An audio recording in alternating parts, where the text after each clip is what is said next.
Thank you for the visit. Sci-Q is science made simple for the rest of us. Enjoy. This video begins on a sad note. Heather Heyer, hero and martyr to a noble cause, lost her life while protesting racism and inequality in Charlottesville, Virginia on Saturday, August 12, 2017. May she live always in our hearts. Her sacrifice will not be forgotten. May she dance with the angels for all eternity. Here's to Heather and her grieving family and friends in their time of need. Also lost in this horrific weekend of domestic terrorism were two Virginia state troopers, J. Cullen Berke M.M. Bates. Thank you for your service. Thank you for your sacrifice.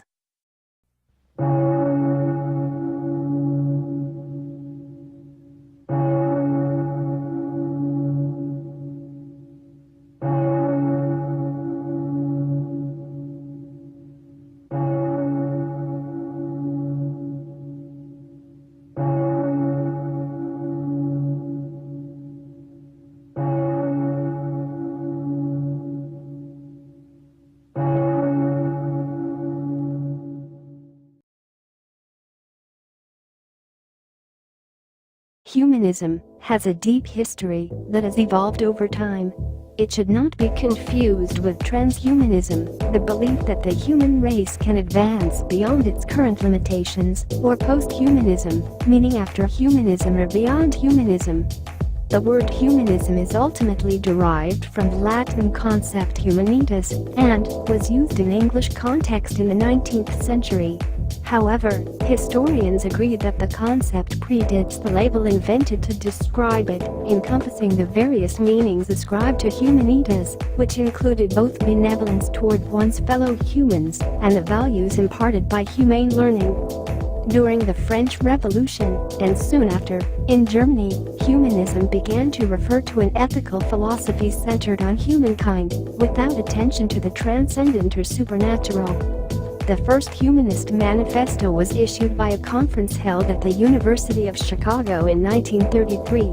Signatories included the philosopher John Dewey, but the majority were ministers and theologians. They identified humanism as an ideology that espouses reason, ethics, and social and economic justice, and they called for science to replace dogma and the supernatural as the basis of morality and decision-making. Human-centered philosophy that rejected the supernatural may also be found around 1500 in the Lokayata system of Indian philosophy. Nasadiyya Sukta, a passage in the Rig Veda, contains one of the first recorded assertions of agnosticism. Another instance of ancient humanism as an organized system of thought is found in the Gathas of Zarathustra, composed between 1000 BC and 600 BC in Greater Iran. Zarathustra's philosophy in the Gathas lays out a conception of humankind as thinking beings, dignified with choice and agency according to the intellect which each receives from Ahura Mazda, God in the form of supreme wisdom. In the 3rd century, Epicurus became known for his concise phrasing of the problem of evil, lack of belief in the afterlife, and human-centered approaches to achieving human flourishing. He was also the first Greek philosopher to admit women to his school as a rule. In the 6th century, Greek philosophers Thales of Miletus and Xenophanes of Colophon were the first in the region to attempt to explain the world in terms of human reason, rather than myth and tradition. Thus, they can be said to be the first Greek humanists. Anaxagoras brought philosophy and the spirit of rational inquiry from Ionia to Athens. Pericles, the leader of Athens during the period of its greatest glory, was an admirer of Anaxagoras. Other influential rational philosophers of the time include Protagoras, known for his famous dictum, "Man is the measure of all things," and Democritus, who proposed that matter was composed of atoms.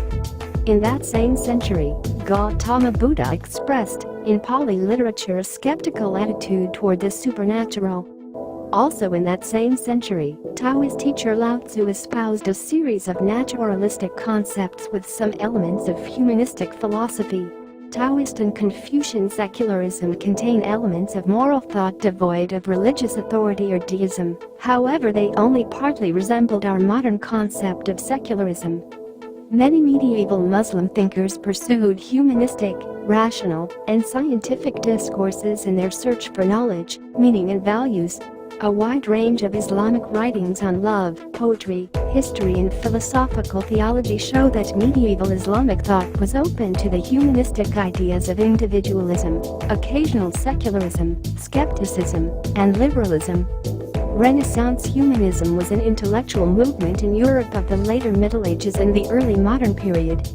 In the High Renaissance, there was a hope that more direct knowledge of the wisdom of antiquity, including the writings of the Church Fathers, the earliest known Greek texts of the Christian Gospels, and in some cases even the Jewish Kabbalah, would initiate a harmonious new era of universal agreement. Better acquaintance with Greek and Roman technical writings also influenced the development of European science. Renaissance humanists, who considered themselves as restoring the glory and nobility of antiquity, had no interest in scientific innovation. Just as artist and inventor Leonardo da Vinci advocated study of human anatomy, nature, and weather to enrich Renaissance works of art, so Spanish-born humanist Juan Luis Vives advocated observation, craft, and practical techniques to improve the formal teaching of Aristotelian philosophy at the universities, helping to free them from the grip of medieval scholasticism. Thus, the stage was set for the adoption of an approach to natural philosophy based on empirical observations and experimentation of the physical universe, making possible the advent of the age of scientific inquiry that followed the Renaissance. It was from the Renaissance that modern secular humanism grew, with the development of an important split between reason and religion. This occurred as the Church's complacent authority was exposed in two vital areas. In science, Galileo's support of the Copernican revolution upset the Church's adherence to the theories of Aristotle, exposing them as false. The British Humanistic Religious Association was formed as one of the earliest forerunners of contemporary chartered humanist organizations in 1853 in London. This early group was democratically organized, with male and female members participating in the election of the leadership, and promoted knowledge of the sciences, philosophy, and the arts. In February 1877, Felix Adler coined the name ethical culture for his new movement, a movement which still exists in the now humanist-affiliated New York Society for Ethical Culture. In 2008, ethical culture leaders wrote, "Today, the historic identification, ethical culture, and the modern description, ethical humanism, are used interchangeably." Bragg, the associate editor of The New Humanist, sought to consolidate the input of Leon Milton Burkhead, Charles Francis Potter, and several members of the Western Unitarian Conference. Bragg asked Roy Wood Sellers to draft a document based on this information, which resulted in the publication of the Humanist Manifesto in 1933. Potter's book and the manifesto became the cornerstones of modern humanism. In 1941, the American Humanist Association was organized.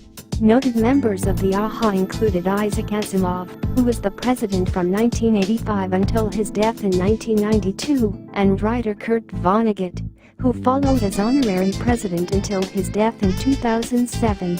Gore Vidal became honorary president in 2009.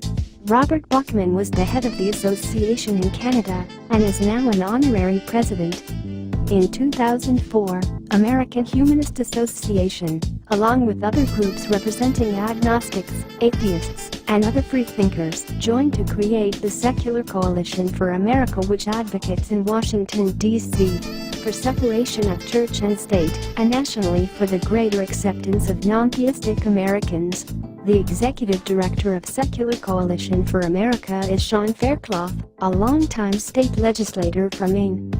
Modern humanism is a philosophical and ethical stance that emphasizes the value and agency of human beings, individually and collectively, and generally prefers critical thinking and evidence over acceptance of dogma or superstition. The meaning of the term humanism has fluctuated according to the successive intellectual movements which have identified with it. The term was coined by theologian Friedrich Nietzsche at the beginning of the 19th century. Generally, however, humanism refers to a perspective that affirms the notion of human freedom and progress. Secular humanism is a comprehensive life stance or worldview which embraces human reason, metaphysical naturalism, altruistic morality and distributed justice, and consciously rejects supernatural claims, theistic faith and religiosity, pseudoscience, and superstition. It is sometimes referred to as humanism, with a capital H, and no qualifying adjective. Humanism affirms that human beings have the right and responsibility to give meaning and shape to their own lives. It stands for the building of a more humane society through an ethic based on human and other natural values in the spirit of reason and free inquiry through human capabilities. Religious humanists are non-superstitious people who nevertheless see ethical humanism as their religion, and who seek to integrate secular, humanist ethical philosophy with congregational rituals centered on human needs, interests, and abilities. Though practitioners of religious humanism did not officially organize under the name of humanism until the late 19th and early 20th centuries, non-theistic religions paired with human-centered ethical philosophy have a long history. Nowadays, religious humanists in the United States are represented by organizations such as the American Ethical Union, and will simply describe themselves as ethical humanists or humanists. Modern humanists hold that humanity must seek for truth through reason and the best observable evidence and endorse scientific skepticism and the scientific method. However, they stipulate that decisions about right and wrong must be based on the individual and common good, with no consideration given to metaphysical or supernatural beings. The idea is to engage with what is human. The ultimate goal is human flourishing, making life better for all humans, and as the most conscious species, also promoting concern for the welfare of other sentient beings and the planet as a whole. The focus is on doing good and living well in the here and now, and leaving the world a better place for those who come after. Humanism is a rational philosophy informed by science, inspired by art, and motivated by compassion. Affirming the dignity of each human being, it supports the maximization of individual liberty and opportunity consonant with social and planetary responsibility. It advocates the extension of participatory democracy and the expansion of the open society, standing for human rights and social justice. Free of supernaturalism, it recognizes human beings as a part of nature and holds that values, be they religious, ethical, social, or political, have their source in human experience and culture. Humanism thus derives the goals of life from human need and interest, rather than from theological or ideological abstractions, and asserts that humanity must take responsibility for its own destiny.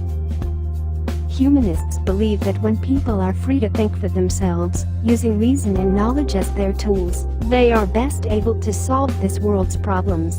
Humanism is, in sum, a philosophy of those in love with life. Humanists relish the adventure of being part of new discoveries, seeking new knowledge, exploring new options. Instead of finding solace in prefabricated answers to the great questions of life, humanists enjoy the open-endedness of a quest and the freedom of discovery that this entails. Humanism is a philosophy of life that considers the welfare of humankind, rather than the welfare of a supposed god or gods, to be of paramount importance. Humanism's focus, then, is on using human efforts to meet human needs and wants in this world. History shows that those efforts are most effective when they involve both compassion and the scientific method, which include reliance on reason, evidence, and free inquiry. Humanism says people can find purpose in life and maximize their long-term happiness by developing their talents and using those talents for the service of humanity. Humanists believe that this approach to life is more productive and leads to a deeper and longer-lasting satisfaction than a hedonistic pursuit of material or sensual pleasures that soon fade. While service to others is a major focus of humanism, recreation and relaxation are not ignored, for these too are necessary for long-term health and happiness. The key is moderation in all things. Humanism considers the universe to be the result of an extremely long and complex evolution under immutable laws of nature. Humanists view this natural world as wondrous and precious, and as offering limitless opportunities for exploration, fascination, creativity, companionship, and joy. Because science cannot now and probably never will be able to explain the ultimate origin or destiny of the universe, humanism could include more than atheists and agnostics. The lack of definite answers to these ultimate questions leaves room for reasonable people to hypothesize about the origin of the natural universe, and even to hope for some form of life beyond this one. In fact, two of humanism's greatest luminaries, Thomas Paine and Robert Ingersoll, maintained a hope for an afterlife. In short, most humanists, for lack of any tangible evidence for an afterlife, live life as though it's the only one they possess. If you enjoyed the video, please like, subscribe, share and leave your comments below. Thanks for watching. Stay tuned for more releases from PsyQ.